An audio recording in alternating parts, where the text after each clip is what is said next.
Hello everyone, my name is LAPITAN and I'm from grade 12 STEM 3A. And here I am going to perform you the process of serial dilution using household materials. In this video, I'm going to discuss what is serial dilution and what is the importance of this process. I'm also going to discuss the procedure and to perform the process of serial dilution using household materials. And lastly, I'm going to explain on how do we apply serial dilution in the field of medicine and also in terms of environmental issues. By the end of this video, we should be able to perform simple serial dilution, find the computation for the final dilution and concentration by using its dilution factor, and we should be able to learn the practical application of this process. So now let's discuss what is serial dilution. Serial dilution is a process that involves diluting a stock or standard solution multiple times in a row. Serial dilutions are successive dilutions of a sample. The final dilution factor is the multiplicative product of all dilutions. A dilution in chemistry is a process that reduces the concentration of a substance in a solution. A serial dilution is the repeated dilution of a solution to amplify the dilution factor quickly.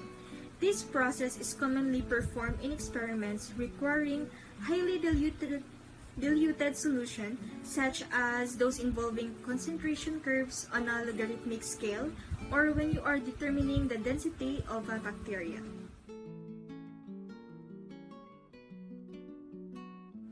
Why is the process of serial dilution important? The main objective of serial dilution is to estimate the concentration, or specifically to count the number of organisms, bacteria, viruses, or colonies of an unknown sample by counting the number of colonies cultured from serial dilutions of the sample. In serial dilution, the density of the cells or colonies is reduced in each step so that it is easier to calculate the concentration of the cells or colonies in the original solution by calculating the total dilution over the entire series. By diluting a sample in a controlled way, it is possible to obtain incubated cultured plates with an easily countable number of colonies and to calculate the number of microbes present in the sample. Before we start the process of serial dilution, we need to prepare these following materials. In order for us to label the disposable cups, we need scissors, pencil pen, and a masking tape. And for the process of serial dilution, we need water, 11 transparent disposable cups. It needs to be transparent in order for us to observe the color.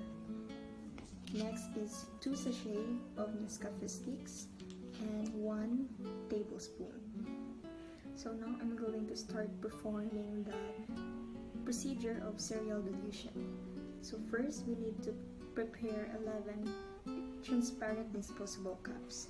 So as you can see, I'm now preparing 11 transparent disposable cups on the table. We need to label the cups from 1 to 10. And now I'm going to start labeling the cups.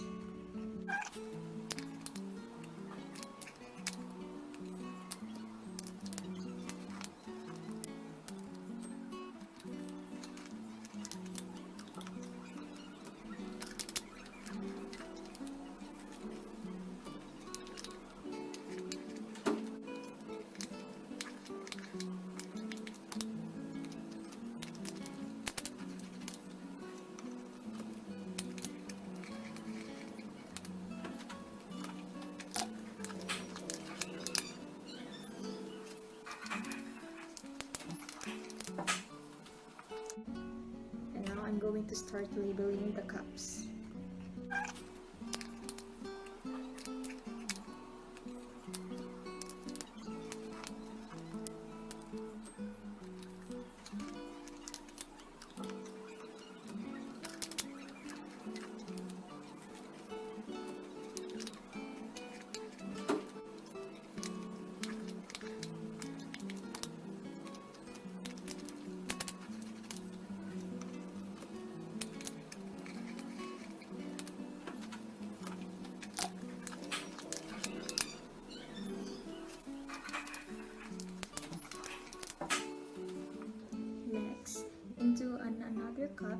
we're going to label it as our stock solution.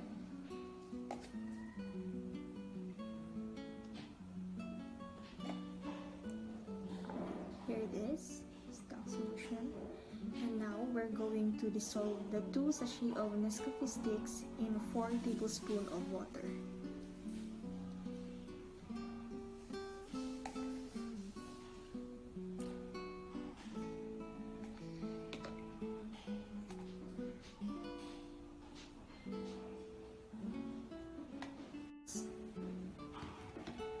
And now I'm going to put the 2 sachets of Nescafe stick.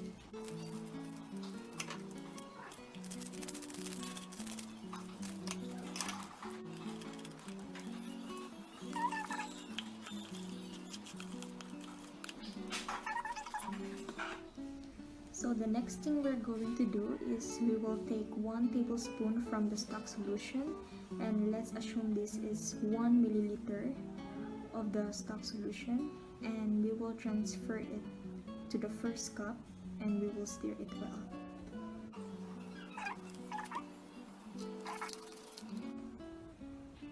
And after this, we will take another 1 tablespoon from the first cup and we will transfer it to the second cup until we finish transfer each 1 tablespoon until to the last cup.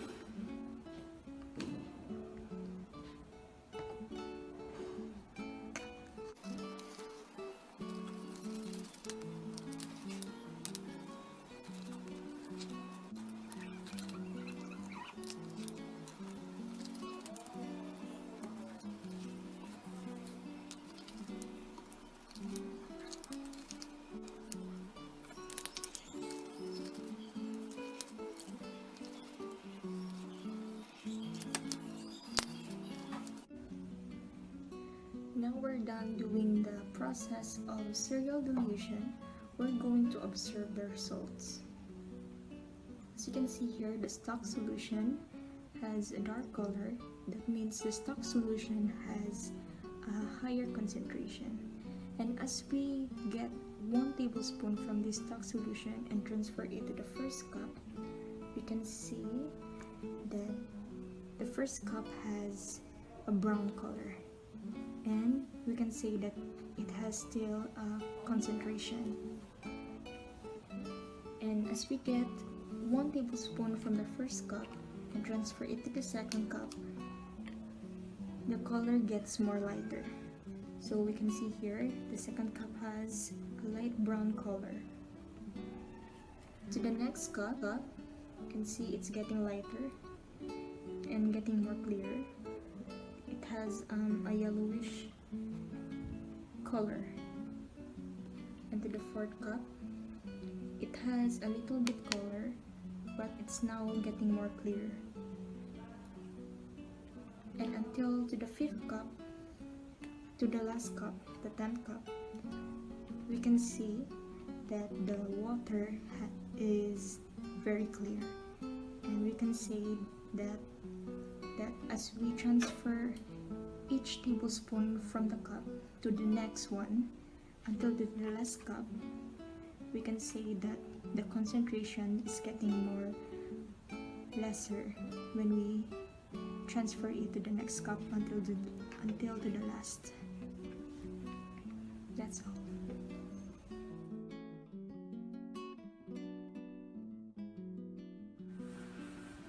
How do we use and apply cereal dilution in the field of medicine? Cereal dilutions can be used in many ways in different fields of science. However, in medicine, cereal dilutions are used in reducing the concentration of microscopic organisms or cells in a sample. To give you an example, the number or size of the colonies that grows on a plate in a given time is concentration dependent. Since there are many ways or diagnostic techniques in order to count the microorganisms or cells in the sample, cereal dilution is one way that can be very useful in getting more manageable results of getting the estimation of the number of microorganisms or cells.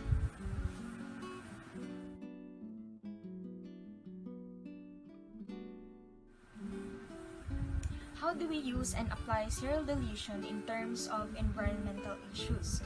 As we all know that serial dilution can help us to count and reduce the number of organisms present in a sample. And we can apply this in the organisms called phytoplanktons. Phytoplanktons can grow out of control and can form an algae bloom, which is very harmful to other organisms like fishes or corals, and can be very harmful to the aquatic environment.